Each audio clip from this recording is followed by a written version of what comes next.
ये आंकड़े भी गजब का खेल खेलते हैं। इनके साथ खेल गए तो आगे बढ़ गए, नहीं तो ये ही आपके साथ खेल जाएंगे।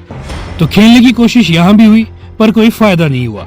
दरअसल मार्च 2025 में आरटीआई एक्टिविस्ट देवाशीष भट्टाचार्य ने प्रदेश पॉल्यूशन कंट्रोल बोर्ड से बद्दी क्षेत्र में पॉल्यूशन कंट्रोल बोर्ड की उद्योगों को दी जाने वाली अनुमति का आंकड़ा मांगा, जिसमें पूछा गया कि कितने उद्योगों की अनुमति पेंडिंग है।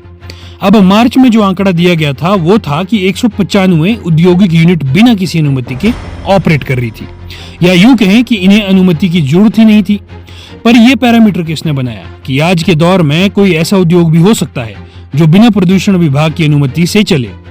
और दूसरा आंकड़ा ये था कि 329 ऐसी यूनिट चल रही थी जिनको प्रदूषण विभाग से अभी तक अनुमति नहीं मिली थी, पर वो भी चल रही थी। तो फिर कैसे चल रही होंगी ये तो आप समझ ही गए होंगे।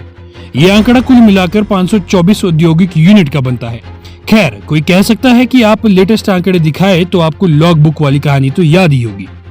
इस विभाग में आंकड़े सीधे सीधे नहीं मिलते, उसके लिए आरटीआई डालने के बाद फर्स्ट अपील में ही जाना पड़ता है, तभी आंकड़े मिलते हैं।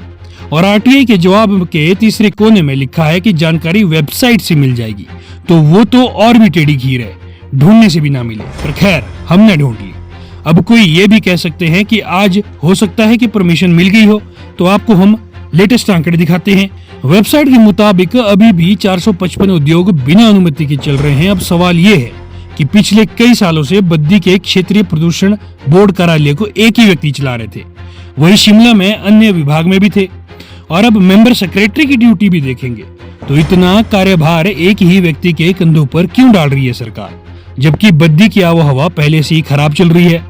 और हाँ, एक बात और, आईएफएस अनिल जोशी को रिटायर हुए 1 महीना 3 दिन हो गए हैं, पर सरकार का कार्मिक विभाग नया मेंबर सेक्रेटरी नहीं ढूंढ पा रही है। व्यवस्था परिवर्तन लगातार जारी है। ब्यूरो रिपोर्ट, खबर नाउ।